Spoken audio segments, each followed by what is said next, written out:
Hello friend, welcome to the channel solution. आज से हम स्टार्ट करने वाले हैं आपके बी फार्मेसी थर्ड सेमेस्टर के अंदर का यूनिट 3। इसके पहले हमने यूनिट 1 और यूनिट 2 कंप्लीट किए हैं, जिसके model question paper, answer paper, MCQs आप फ्री ऑफ कॉस्ट में डाउनलोड कर सकते हो इसी वीडियो के डिस्क्रिप्शन बॉक्स को चेक करके। आज हम स्टार्ट करेंगे थर्ड यूनिट के अंदर का आपका वो है फंगी एंड वायरस, और इन फंगी और वायरस के अंदर स्टार्ट करने वाला पहला जो ऑर्गेनिज्म है वो है फंगी। और आज का ये जो वीडियो है वो है basic introduction regarding fungi.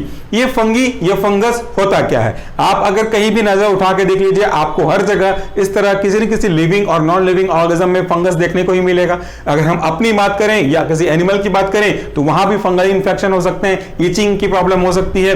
Wooden material देख लीजिए, लकड़ी के किसी भी ऐसी पार्ट को देख लीजिए, किसी भी ऐसे सब्सटेंस को देख लीजिए जो पानी से भीग चुका है, उसमें भी आपको फंगस दिखते हैं। और अगर ये ही नहीं तो आपको ऐसे कई चीजें मार्केट में मिल जाएंगी जिसको आप परचेस करके हाई प्रोटीन डाइट के रूप में यूज करते हैं। ये जो मशरूम आप मेरे हाथ में देख रहे हैं, जिनको मैं आगे भी दिखाऊंगा, ये मशरूम भी इसी फंगस का ही एक रिप्रेजेंटेशन करने वाला एग्जांपल है।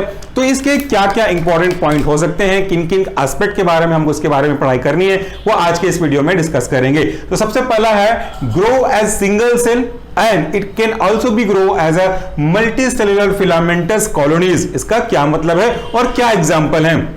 ये जो आपका ईस्ट है वो सिंगल सेल के रूप में ग्रोथ होगा, और इसके एग्जांपल है आपका ईस्ट। अगर आप बात करते हैं इसके मल्टी सेल्यूलर फिलामेंटस कॉलोनीज के रूप में, कौन से इसके एग्जांपल होंगे जो कि मल्टी सेल्यूलर का है, तो उसके अंदर आपके आ जाएंगे मोल्ड्स और मशरूम। मोल्ड्स और मशरूम क्या होते हैं यह आप आने वाले समय में जान जाएंगे, लेकिन मैं आपको एक बार छोटा सा डेमो करके दिखाना चाहता हूं कि जब हम किसी भी चीज को मोल्ड के रूप में समझना चाहते हैं, हल्का सा फंगस के रूप में समझना चाहते हैं, तो वो दिखता कैसे है। इसको दिखाने के लिए मैंने आपके लिए ब्रेड का एग्जांपल लिया हुआ है, और इस ब्रेड के अंदर फंगस डेवलप हुए हैं। तो चलिए एक बार शॉर्ट वीडियो में उसको अभी हम देख लेते हैं, फिर वापस आएंगे इसी व्हाइट बोर्ड सेक्शन में।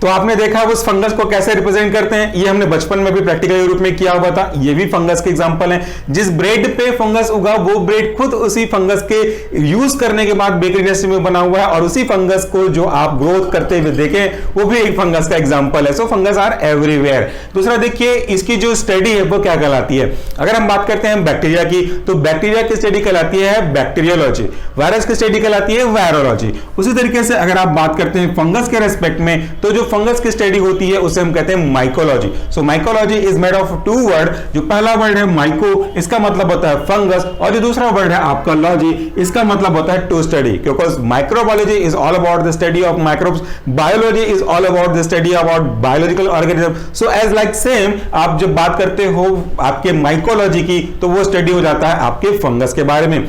फंगस की स्टडी करना इसलिए भी इंपॉर्टेंट है क्योंकि फंगस के दो मेन एस्पेक्ट हो सकते हैं, एक आपके बेनिफिशियल पॉइंट ऑफ व्यू से, दूसरा ऐसे प्रॉब्लम को सॉल्व करने के लिए उनकी बेसिक स्टडी करना जिनका कारण फंगस होता है, इंक्लूडिंग ह्यूमन को फंगल इंफेक्शन होगा, एनिमल को होगा, वुडन ऑब्जेक्ट में भी हो सकते हैं, और इनके जो बेनिफिशियल ऑब्जेक्ट है कि कैसे हम इसको न्यूट्रिशन के पॉइंट ऑफ व्यू से या इनके प्रोडक्ट को कैसे हम बेनिफिट पॉइंट ऑफ व्यू से मेटाबॉलाइट को कैसे यूज कर सकते हैं, इन दोनों के एस्पेक्ट में हम आने वाले टॉपिक्स में डिस्कस करेंगे।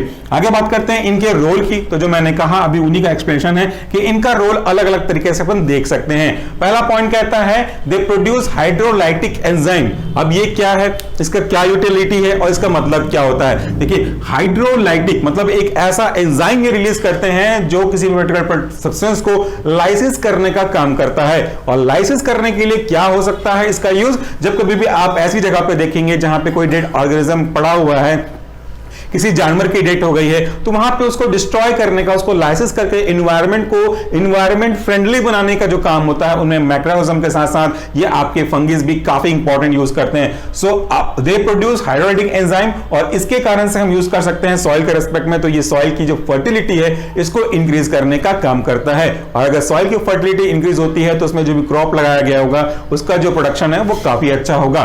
दूसरा इसका रोल देखेंगे, they cause serious disease in human, animal, plants. ये काफी डेंजरस डिजीज कॉज कर सकते हैं, इनके बारे में हम देखेंगे भी। और अभी अब कोविड-19 के पेंडेमिक सिचुएशन में आपने ब्लैक फंगल डिजीज सुना था, म्यूकोरमाइकोसिस, व्हाइट फंगल डिजीज सुना था, तो वो आपका इसी फंगी का ही एक रूप है जो कि इम्यून सिस्टम इसकी कंप्रोमाइज हो गई है, इन पे अपना इफेक्ट शो करता है। अगला पॉइंट इनके रोल के अंदर है, they produce organic compound which can be used as a food, as a flavour और as a different types of drugs. Example की अगर आप बात करते हो, देखिए पेनिसिलिन एक बहुत ही महत्वपूर्ण एंटीबायोटिक है जिसका डिस्कशन और कंप्लीट वीडियो हमने इसी चैनल पे फार्माकोलॉजी के अंदर डाला हुआ है। तो ये पेनिसिलिन हमको पेनिसिलियम नोटेटम से मिलता है, जिसको बाद में पेनिसिलियम क्राइसोजेनम से डेवलप करना स्टार्ट कर दिया गया है। एसीटोन मिलते हैं जिनका यूज हम ऑर्गेनिक सॉल्वेंट के रूप में कई जगह केमिस्ट्री में करते हैं। ब्यूटेनॉल बहुत ही अच्छा इंपॉर्टेंट हो सकता है केमिकल रिएक्शन को फैसिलिटेट करने में। इसके बाद आपका सॉर्बिटॉल है, अल्कोहल है, बेवरेज इंडस्ट्री के लिए अल्कोहल का बहुत ही यूजफुल है। और जैसे मैंने कहा कि अगर आप बात करते हैं डाइट के लिए एज अ फूड की बात करते हैं, तो मेरे हाथ में ये जो काफी सारे मशरूम रखे हुए हैं, ये प्रोटीन के काफी अच्छे रिच सोर्स हैं, इनका यूज हम कर सकते हैं एज अ फूड मेटल के लिए। सो ये जो उन व्यक्तियों के लिए जिनका बॉडी मास बहुत लीन है, उनके लिए ये काफी यूजफुल है। प्रोटीन हाई प्रोटीन डाइट का होता है ये मशरूम, तो यहां पे आप यूज कर सकते हैं। फ्लेवरिंग एजेंट के रूप में भी परफ्यूम में इंडस्ट्री में इनके कई टाइप्स के यूज परफ्यूम के रूप में बनाने के लिए करते हैं। इसके एग्जांपल मैंने आपको कोट कर ही दिए हैं। नेक्स्ट है जो फंगी है वो क्या है, ये अब इनके स्पेसिफिक प्रॉपर्टी के हिसाब से देखिए। ये जो फंगी आर कीमो हेटेरोट्रॉप्स, इसके ऊपर भी डिटेल वीडियो ऑलरेडी अपलोडेड है मैक्रोबायोलॉजी में बैक्टीरिया के अंदर। कीमो हेटेरोट्रॉप्स का क्या मतलब होता है, यहां पे दो भी वर्डों से बना हुआ है, chemoheterotrophs. Chemo stand for chemical. So ये जो फंगी हैं वो केमिकल्स को अपने एनर्जी के पॉइंट ऑफ व्यू से यूज करते हैं। एनर्जी अगर इनको चाहिए तो वो उसका यूज केमिकल के रूप में कर लेते हैं, केमिकल को एनर्जी के रूप में यूज कर लेते हैं, ज्यादा अच्छा होगा। उसके बाद जो कार्बन के सोर्स पे ऊपर डिपेंड होते हैं, तो इनका कार्बन का जो सोर्स है वो ऑर्गेनिक मटेरियल्स हैं, इनको कार्बन सोर्स के रूप में यूज करेंगे। अगला पॉइंट देखिए, absorb nutrient rather than ingesting them. ये जो न्यूट्रिएंट की बात करते हैं, देखिए कोई भी अगर ऑर्गेनिज्म है, इट में भी माइक्रो और इसमें भी मैक्रो, जिनको भी सर्वाइव करना है उनको न्यूट्रिएंट की आवश्यकता होगी। तो ये न्यूट्रिशन को अब्सॉर्ब करने के दो अलग अलग तरीके हो सकते हैं। पहला उसको इंजेस्ट करिए, डाइजेस्ट करिए, फिर एब्सॉर्ब करिए, या तो डायरेक्टली इनको एब्सॉर्ब फॉर्म में एब्सॉर्ब करिए। बैक्टीरिया इंजेस्ट करके फिर उसका यूज करते हैं, लेकिन ये जो आपके फंगी हैं वो डायरेक्टली उसको एब्सॉर्ब करते हैं। किसी भी पर्टिकुलर पार्ट में अगर ग्रो कर रहे हैं तो वहां से न्यूट्रिशन को एब्सॉर्ब कर रहे होंगे।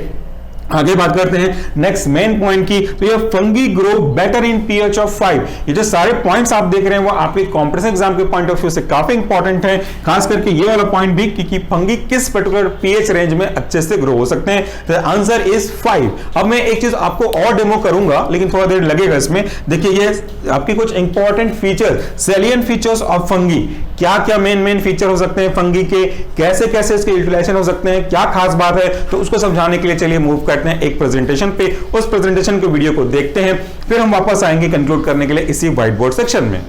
तो ये रहे हमारे कुछ कैरेक्टरिस्टिक फीचर ऑफ फंगी। ये पूरी जो जानकारी आप टेबुलर फॉर्म में देख रहे हैं, इसको लेने के लिए हमने रेफरेंस यूज किया हुआ है pharmaceutical microbiology by NK Jain का। सबसे पहला इंपॉर्टेंट जो फीचर होता है हमारे फंगी का, वो उनका सेल वॉल है। इनका जो सेल वॉल है वो बेसिकली थिक होता है और ये बना हुआ होता है पॉलीसेकेराइड से।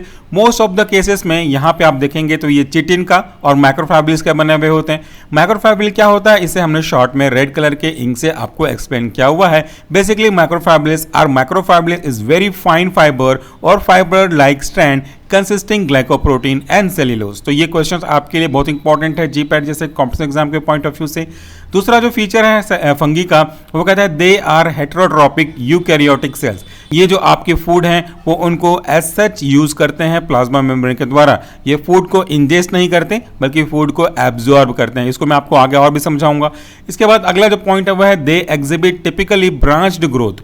ये अगर आप टाइप्स ऑफ माइक्रोऑर्गेनिज्म के रिस्पेक्ट में देखेंगे, इनके सिंगल सेल या मल्टी सेलर के हिसाब से, तो ये ब्रांच्ड में ग्रोथ करते हैं।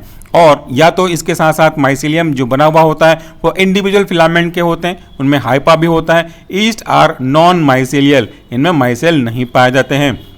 अगला जो फीचर है वो ये कहता है दे आर नॉन फ्लैजिलेट, इनमें फ्लैजिला नहीं होता, और दे आर नॉट मोटाइल। इसका दूसरा मतलब यह है कि motile stage are absent, that means they are not motile, क्योंकि फ्लैजिला होगा नहीं। और फ्लैजिला का काम हमको पहले से मालूम है कि ये मोशन में, लोकोमोशन में मदद करता है। अगला है mycelia. Mycelia may be coenocytic और सेप्टेट। माइसीलिया क्या होता है? These are vegetative part of the fungus consisting of network of fine white filament. तो ये जो व्हाइट फिलामेंट से बने हुए होते हैं वो आपके माइसीलिया कहलाते हैं, और ये आपके कोएंसेंट्रिक या सेप्टेट हो सकते हैं, जिसको हम आगे जाके डायग्राम में समझेंगे। अगला है asexual reproduction take place through variety of spore. जो स्पोर है इनकी मदद से एसेक्सुअल रिप्रोडक्शन मेथड फॉलो किया जाता है। सेक्सुअल स्पोर भी ऑल्सो प्रेजेंट पाए जाते हैं, जिनकी मदद से ये अपना रिप्रोडक्शन करते हैं, और ये इनका जो रिप्रोडक्शन का फेज है इसे हम आने वाले टॉपिक्स में अच्छे से देखेंगे। तो ये कुछ साइलेंट फीचर हो गए फंगी के। चलिए मूव करते हैं वापस से अपने व्हाइट बोर्ड सेक्शन में। आगे बात करते हैं कि अगर हम फंगी को क्लासिफाई करना चाहते हैं तो अलग अलग तरीके से क्लासिफिकेशन इसके पॉसिबल है। सो द स्ट्रक्चर के बेसिस पे फंगी को हम दो मेन टाइप में क्लासिफाई कर सकते हैं। पहला आपका मोल्ड होगा, दूसरा आपका ईस्ट होगा। मोल्ड एक एग्जांपल है मल्टीसेल्युलर का, और ईस्ट एग्जांपल है यूनिसेल्युलर का। और इसके अंदर आप ऊपर से पहले भी देख चुके हैं कि जो अगर मल्टीसेल्युलर है तो उसका एग्जांपल मोल्ड और मशरूम भी है। तो यहां पे आप मल्टीसेल्युलर का एग्जांपल मोल्ड और मशरूम में आपको दोबारा से दिखा दूं। ये जो मशरूम आप देख रहे हैं ये मल्टीसेल्युलर एग्जांपल है, और जो ईस्ट अभी आप देख रहे हैं यहां पे लिखा हुआ ये यूनिसेल्युलर का एग्जांपल है।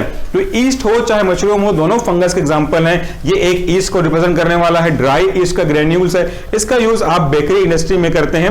इसको अगर मैं ओपन करके आपको दिखाऊं तो ये एक ग्रेन्यूल की तरह दिखाई देता है, ये ईस्ट है। This is representing single cell fungi. इसका यूज आप यहां पे देख सकते हैं, फूड के रूप में लिखा हुआ है, तो ये इसके यूज के रूप में हम इसको देख सकते हैं।